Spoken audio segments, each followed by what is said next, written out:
Hello, everybody. Welcome back to another 2024 election prediction. This time we're focusing on the House of Representatives election. So, again, Biden's debate performance would probably drag down a few House Dems here because, again, uh, Senate candidates are able to make more of a name for themselves just because they're represented more in the media. Well, uh, House members, they're pretty reliant on the top of the ticket's performance here. So, it's going to be a bit harder for Democrats to win the House than last time around. And we're just going to get into a few of these states. First off, we'll start off with Iowa because that Seltzer poll is pretty devastating for congressional Democrats' chances in this state. I would put the Iowa 2nd district as safe Republican and even the 3rd as likely Republican, keeping the first the same. But that poll showed all these Republicans up by over 10% in these districts, but I think the 1st and 3rd will still stay as likely Republican ones. Let's head to the next few states. Let's see. We just fix some of these margins here. I think this will go over 10. This district is so Democratic, it's going to go over 10, and the Republican's not even running for re-election here, too, because he knows it's so much of a lost cause. Fixing that district. All these North Carolina redistricting, like, those are all just safe Republican. I'm pretty sure not a lot of those House Dems are even running for re-election anyway. These Florida districts, I put this one to safe. Let's see how much Corey Mills won by. I think this one's probably safe.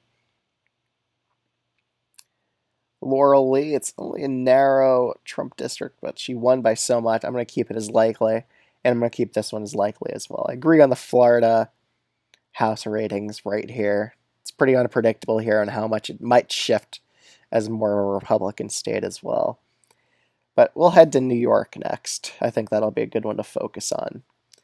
So in New York, we got 3 competitive House races here. Well, I would put 5. These 2 lean blue seats, maybe they could flip if Trump does really well in the state of New York. But starting off with the 19th district and Mark Molinaro, I think he's slightly favored to win here. He is facing a rematch from a very credible challenger, but I think he's going to narrowly hold on. It's the closest district in New York, just based off the numbers. That's a closest Biden district. New York's first is the closest district overall, but I still think it's likely are because Santos isn't running as an independent anymore. But let's continue on. So in the 4th district, I think Anthony D'Esposito is facing Laura Gillen, who he beat last time, but I think she's a pretty decent candidate still, even though she lost. She mainly lost because of how Hochul underperformed so badly. So I think Laura Gillen's going to be able to unseat Anthony D'Esposito. It's a very blue district overall. I think the Democrats will end up carrying Nassau County against Trump as of this point. So I would put this as a lean blue flip. It isn't likely blue because he is an incumbent after all, so he does have a decent shot. He's not completely out of it. Michael Lawler and Mondaire Jones. I think Mondaire Jones is going to be able to unseat him still. But this will be one of the most competitive races in New York, I would say. It is a double-digit Biden seat after all, too. So it'll be a very competitive race, but I think Mondaire Jones just narrowly unseats Michael Lawler here in the New York 17th district. Let's go to the map overall. I would keep the Colorado rating the same, but I would put Colorado's 8th as lean blue. New Mexico 2nd. So a scandal has emerged about the House Democrat here in New Mexico 2nd, Gabriel Vasquez, and he is facing a rematch from the former Congresswoman in the district of New Mexico 2nd.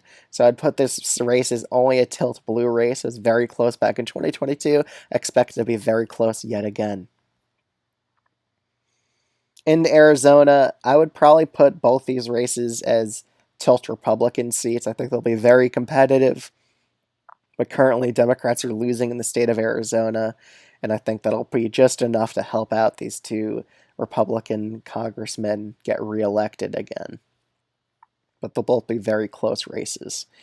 Going into California, we've got a few close races here. I'm going to change the ratings here. The 21st, I don't know why it was shifted back to likely blue.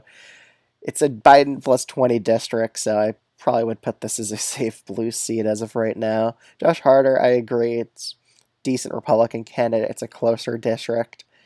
And then we have a bunch of competitive races here. So starting off with California 47th, it could be targeted by Republicans as a flip, but it's a trending Democratic count or district. Even though the Democratic candidate kind of sucks, I still don't think Republicans are going to end up winning here. Biden has the best approval ratings in the state of California as well, out of most states too. So I don't think there'll be that much of a drop off for the Democrats here in the state of California in the 2024 election. So I have the seat as lean blue. The California is 41st. It's a trending Democratic district. This guy was nearly unseated last time around in 2022. So again, I think Democrats have decent odds here at unseating Ken Calvert. I think with enough money, fundraising advantage come in 2024, I think we're going to see Will Rollins have a pretty good shot at getting rid of Ken Calvert here. So I have this as a narrow tilt blue district. I think he'll manage to pull it off in this Democratic trending county. He nearly did it last time around. And yeah, I think this is a race to keep an eye on. California is 27th. I still have Mike Garcia as a favorite, but it's really looking like Whitesides has a real shot at unseating him here. Like, based on the polls I've seen, Whitesides has pretty much led a lot of them. So Mike Garcia, he's in real trouble right now, but I still think he narrowly holds on just based on his history of winning competitive elections.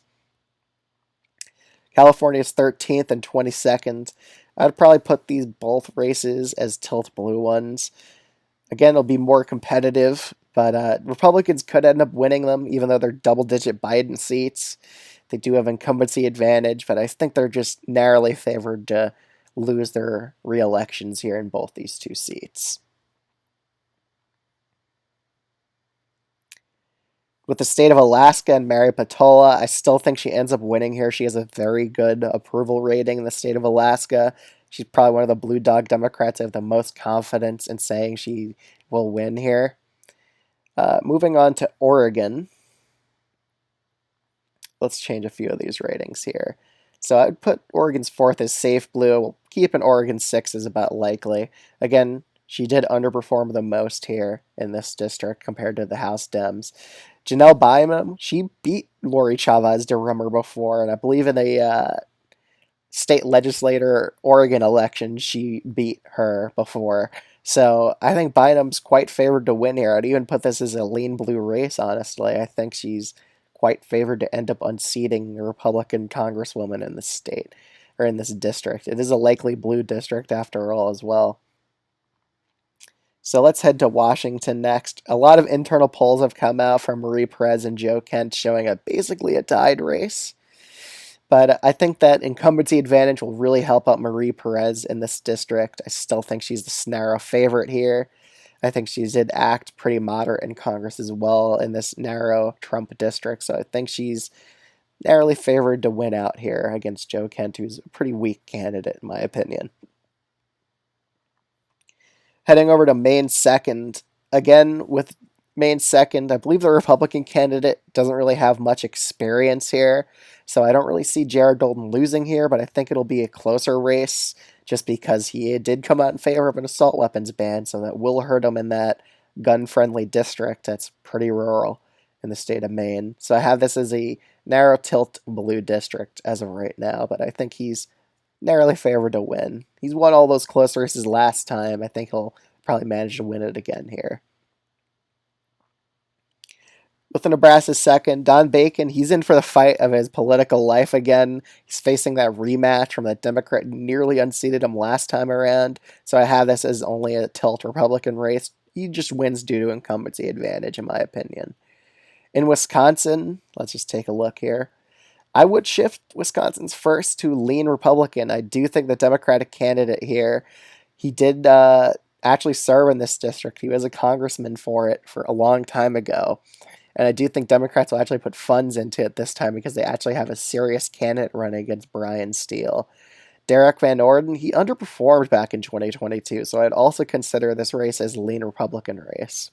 So, two lean Republican districts in the state of Wisconsin.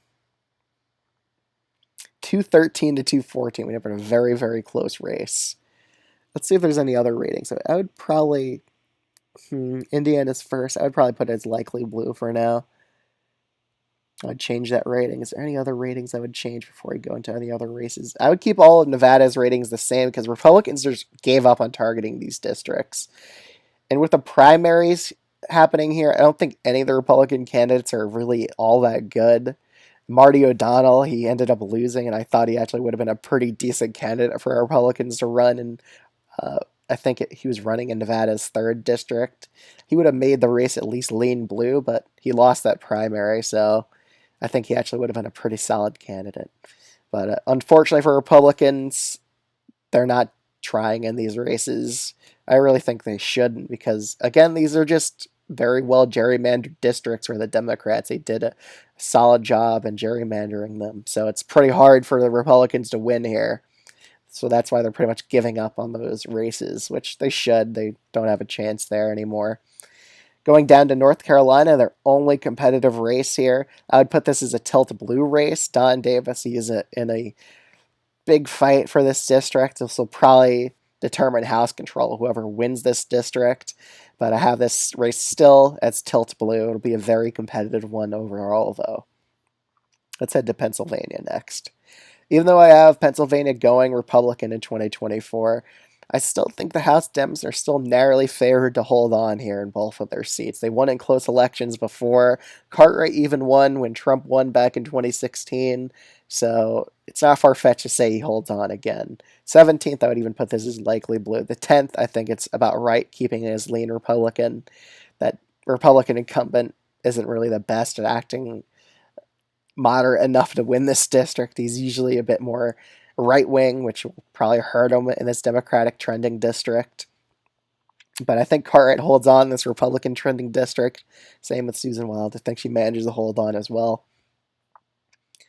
So both 2 tilt blue districts. What states have we not done yet? Ohio, New Jersey, and Michigan. Let's head to New Jersey next. So I currently have this race as likely blue presidentially. I think the Democrat wins there by 9 percentage points. Or I think Biden wins by 9 percentage points here. But in New Jersey's 7th district, I would probably put this district as about tilt or no, not even tilt Republican. I put it as lean Republican. I think his family has a legacy in the state of New Jersey. I think he's going to manage to hold on here in this narrow Biden district. Republicans will put a good amount of funds to keep him defended here.